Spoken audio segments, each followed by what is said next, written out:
Hello and welcome to Restoration DIY. In this episode I'll be doing something new. I'm going to make a bowl from resin and the offcuts from previous projects. So without further ado, let's get into it. This looks a lot more planned than it is. All I'm doing here is arranging the timber offcuts in a way that I can minimise any voids. Other than that, there's no particular order to fill in the bucket. The piece in the middle is just there to save resin.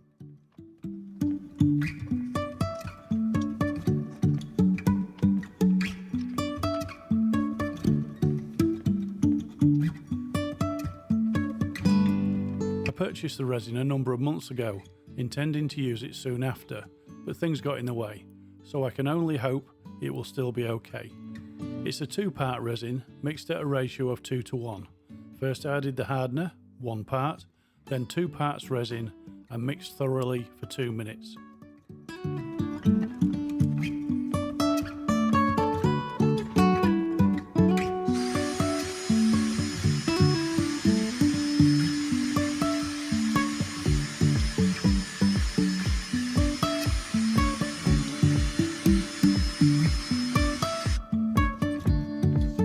I decided to make a 2-tone bowl. The first colour is magenta pearl. This is a mica powder. It can also be used in soap making and cosmetics. This stuff goes a long way, so I held back on the amount I added. And as you will see later, this was a bit of a mistake.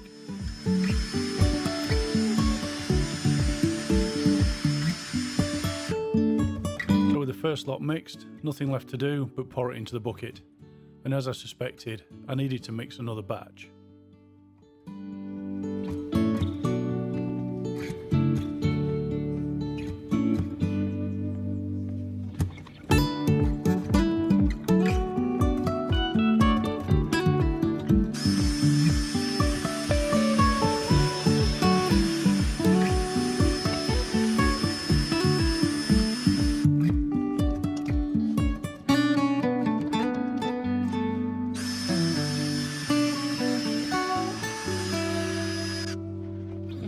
With the second batch added, it was time to put it in the pressure pot.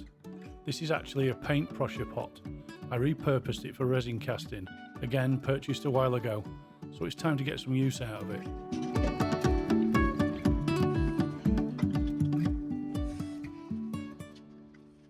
I added a few bits of wood to the top to stop the offcuts floating in the resin, and I clamped the lid on. This pot has a pressure relief valve set to 60 psi. So I decided 50 to 55 psi would be enough. It's a few days later and the resin has not completely cured. I was worried it would not fully harden, but I put that down to the weather. It had been fairly cold, so I decided to add the next batch.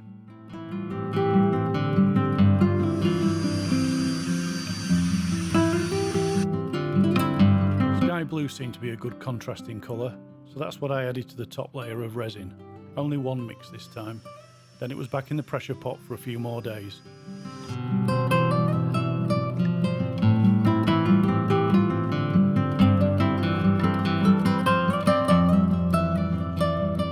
A few words about this pressure pot.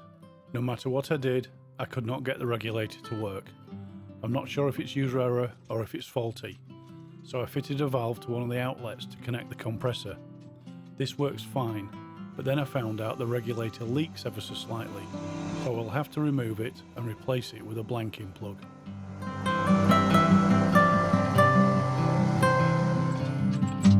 After about 72 hours-ish, the resin had cured. It had been much warmer and that definitely helped. Prior to casting the resin, I had applied wax to the inside of the bucket, so it only took a few taps with a hammer to release it.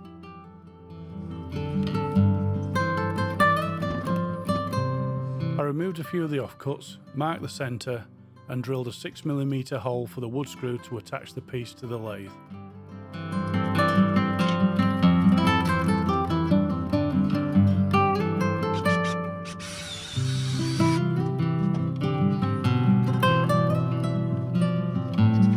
With the blank firmly mounted in the lathe, it's time to do some resin turning. From what I've seen on other YouTube channels, carbide cutters seem to give good results. So that's what I used first.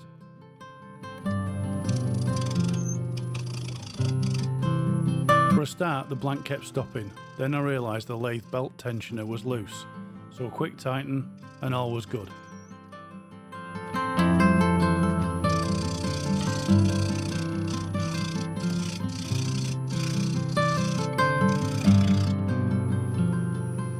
The carbide cutter was doing a great job, but I wanted to try the bowl gouge.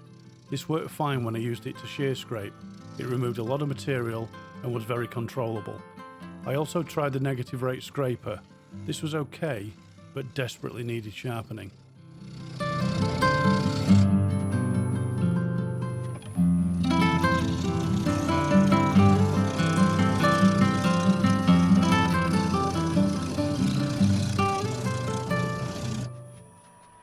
Off camera, I gave the scraper a sharpen and it performed much better, though not as well as I had hoped.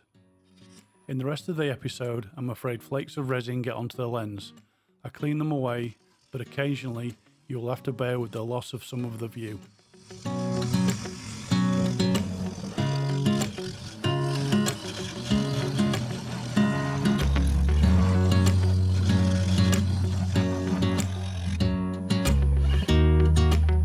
Having got the blanked around, I turned to the base. I decided to use a mortise. I didn't think a tenon would hold. I was really surprised how easy the resin was to turn. There was no grabbing or shattering, both of which I've seen on other channels. But I will be investing in a decent pair of work gloves for the next resin turning. The bits that come off when using the carbide cutter really do sting an uncovered hand. Also for note, throughout this turning I was wearing safety glasses, mask and a face shield.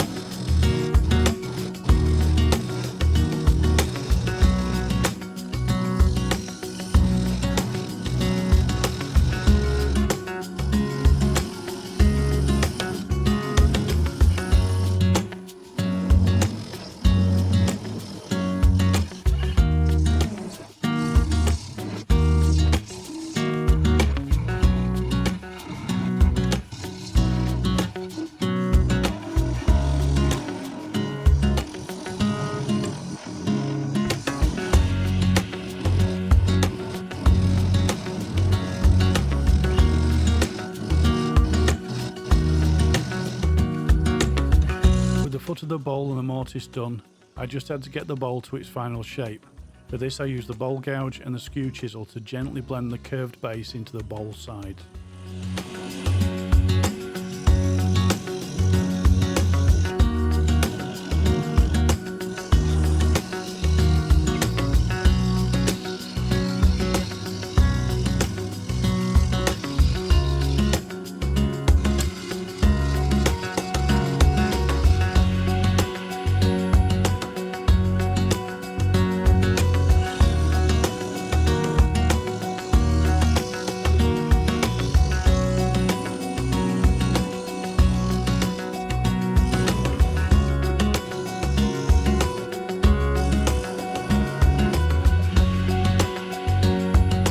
Happy with the outside of the bowl, it was time for sanding. A bit different to a wooden bowl. Normally I would stop at 400 grit. With this resin bowl I went up to 1000 grit. I will save you the boredom of watching me do that. The sanding took me about 30 minutes.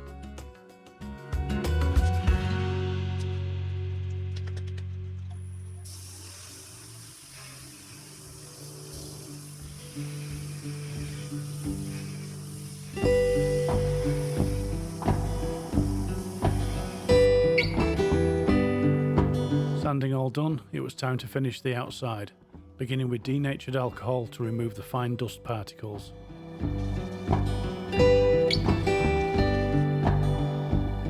Then sanding sealer, mainly to seal the exposed timber offcuts. And this is where I made a mistake. Having spent the time sanding, I then used wire wool to denib the wood, but this also scratched the resin. Not great.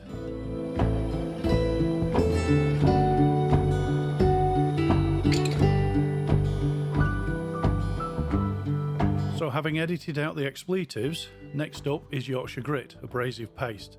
2 applications, cleaned away with fresh paper towel.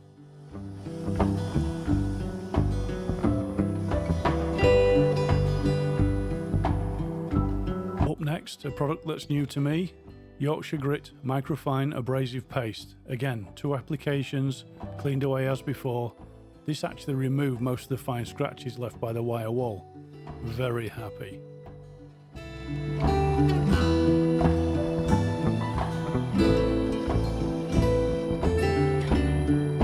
And now another new to me product, and another mistake.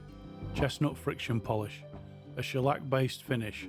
Great on wood, but unfortunately it left streaks on the resin which I couldn't polish out.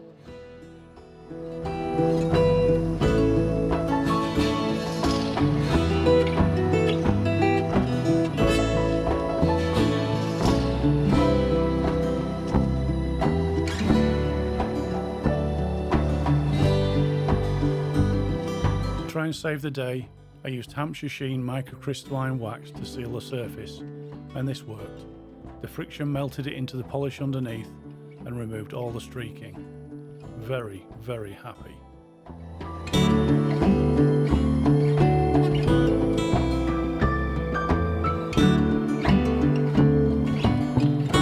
With the bowl turned round and mounted safely in the mortise, I used the bowl gouge and carbide cutter to hollow out the centre. An easy process, taking fairly light cuts and frequently checking the thickness of the bowl.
With the majority of the waste material removed, I took the tailstock support away and removed the last piece from the centre.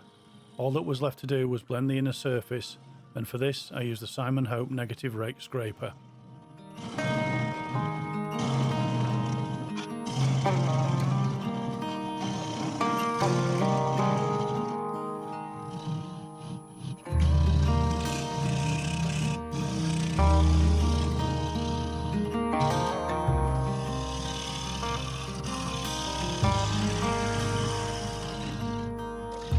The rim needed a bit more attention from the skew chisel to square it up, and one final go with the scrapers to blend it all together, and the shaping was almost done.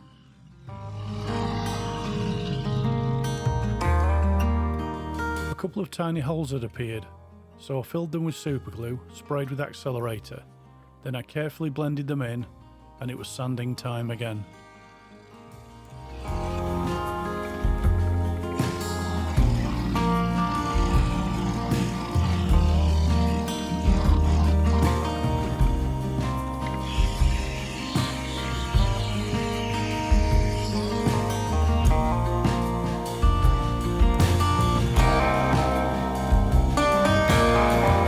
Cleaning down with denatured alcohol, I used sanding sealer, though this time I denuded with a non-abrasive Scotch-Brite pad.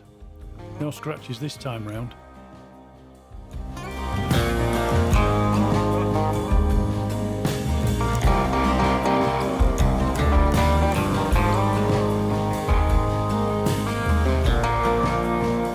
Two more coats of Yorkshire Grit abrasive paste.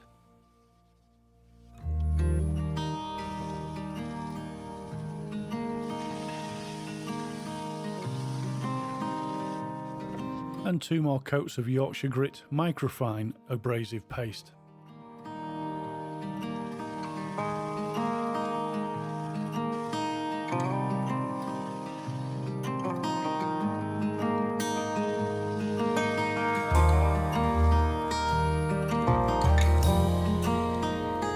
Finally, I decided to forego the friction polish and I went straight for the Hampshire Sheen microcrystalline wax, 2 coats. As this plays out, I mentioned at the beginning I made a mistake with the resin colouring. Well, you can see it in the last clip. There is very little in the way of magenta pearl in the base of the bowl.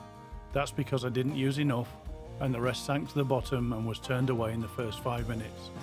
A lesson learned for next time, I think.